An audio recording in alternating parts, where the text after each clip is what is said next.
안녕하세요. 링고 아빠입니다. 2020년 K리그 개막을 맞이해서 2020년 예상과 관전 포인트 몇 개를 각 팀별로 소개해 드리겠습니다. 전북은 조규성, 쿠니모토, 김보경 선수를 영입했는데 이 선수들이 작년에 뛰었던 로페즈, 문선민, 김신욱 선수의 공격 포인트를 메꿔줄 수 있을지 의문이 듭니다. 그리고 로페즈, 문선민이 빠짐으로써 스피드 있게 돌파하고 침투할 선수가 없어 보이는 게 문제로 보입니다. 작년에 모라이스 감독은 확실한 전술을 보여주지 못했는데 올해는 달라진 모습을 보여줄지 궁금하고 삼선에 신영민 선수가 나가서 타격이 좀 있을 것 같고요. 김보경 선수는 작년에 맹활약했는데 올해도 작년처럼 많은 득점을 할지 궁금합니다. 마지막으로 조규성 선수는 2선에서 많은 도움을 받을 거로 예상되는데 올해 영플레이어 수상 가능할지 기대가 됩니다. 다음은 울산현대. 3선에 믹스와 박용우의 공백을 메꾸기 좀 힘들 것 같고 이청용이 작년에 활약한 김보경을 대체하겠지만 작년에 김보경이 넣은 골 숫자까지 대체하기는 힘들 것 같습니다.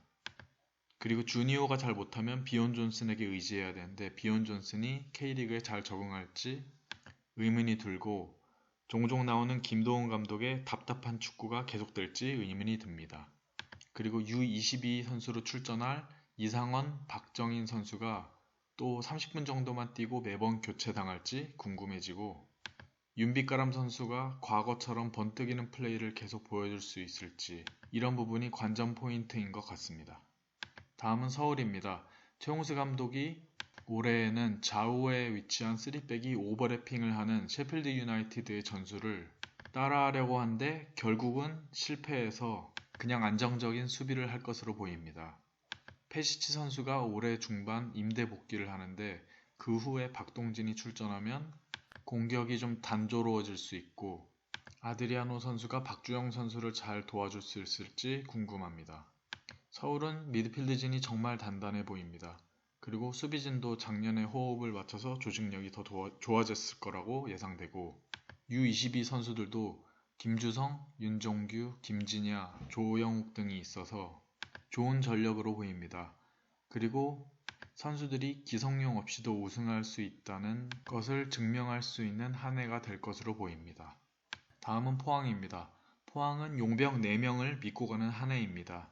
작년에 활약한 완델손은 떠났지만 일류첸코와 팔라시오스가 맹활약할 것으로 보입니다.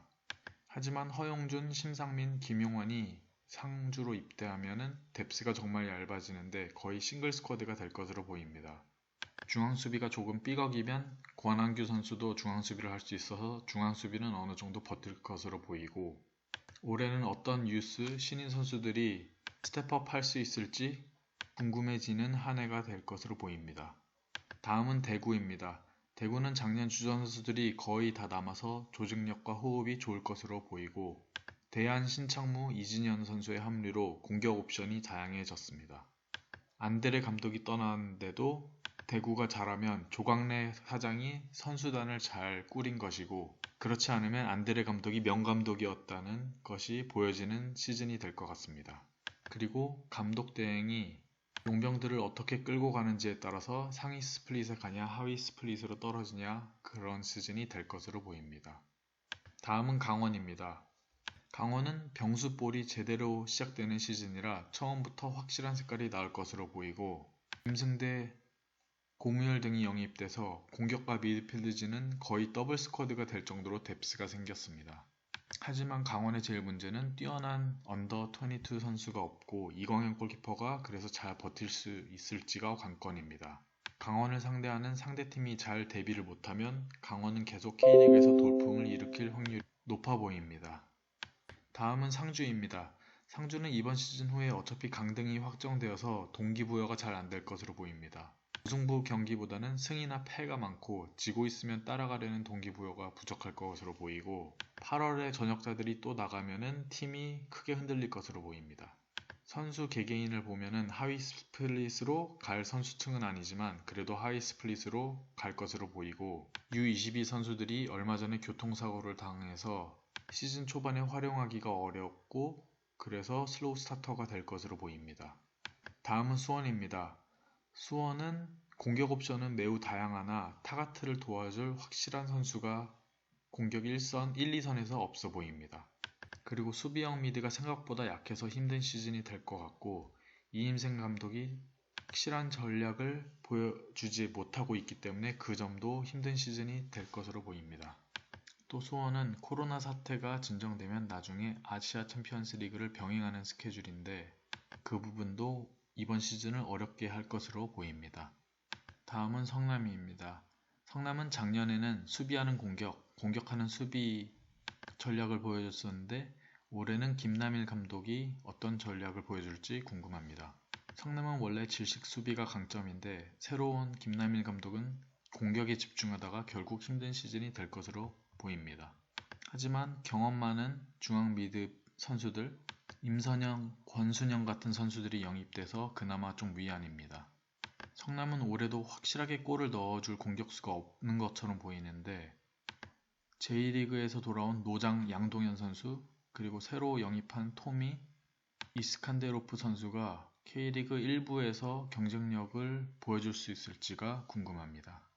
다음은 인천입니다. 인천은 작년에는 영입을 꽤 잘했는데 올해는 임팩트 있는 영입이 없어서 준비가 좀 부족한 것으로 보입니다. 그래서 지금까지는 생존왕이었지만 올해는 정말 강등권 1순위 팀으로 보여집니다. 그리고 수비수 개개인은 좋아 보이는데 조직적인 수비로 팀을 받쳐줄 수 있을지가 의문이 듭니다. 그나마 무고사 선수를 잡아서 다행이지만 케인대가 무고사를 도와줄 수 있는 능력이 되는 선수인지도 의심이 됩니다. 다음은 광주입니다. 광주는 2부 리그 득점한 펠리페 선수가 1부에서도 통할지가 관전 포인트이고 그리고 수비만 어느 정도 되면 박진석 감독이 여러 전략들로 1부 리그에서도 선전할 가능성이 있을 것으로 보입니다.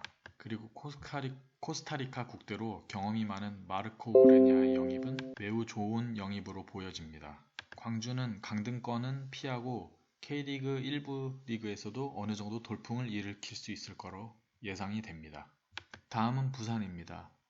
부산은 김문환 외에 수비진이 다 새로워서 수비수 개개인들은 좋은 선수들인데 조직력을 갖추고 버틸 수 있을지가 궁금하고 그리고 미드필드 또한 이름 있는 좋은 선수들이나 기동력이 좀 떨어져 보여 살짝 불안한 느낌입니다. 다만 1, 2선 공격진은 호흡만 잘 맞으면 1부 리그에서도 잘 먹힐 수 있는 수준으로 보입니다. 하지만 부산은 뛰어난 U22 선수가 없다는 게 약점이 될 수도 있습니다.